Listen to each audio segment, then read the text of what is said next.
मकबूजा कश्मीर में इलेक्शन का बॉयकॉट, मोदी सरकार के मंसूबों पर पानी फिर गया।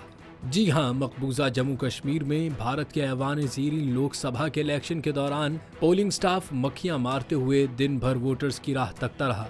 मोदी सरकार ने स्याह कानून के जरिए 2019 में मकबूजा कश्मीर की खुसूसी हैसियत खत्म करके उसे विफाक में शामिल कर दिया था, जिसके बाद अब यहाँ भी विफाक के तहत इलेक्शन होना थे।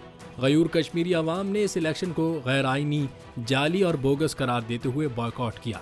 सुबह से सड़कें वीरान और पोलिंग स्टेशन सुनसान थे। वोटिंग की शरह इंतहाई कम रही। मकबूजा वादी को विफाक का हिस्सा करार दिए जाने के बाद ये पहले आम इंतखाबात हैं।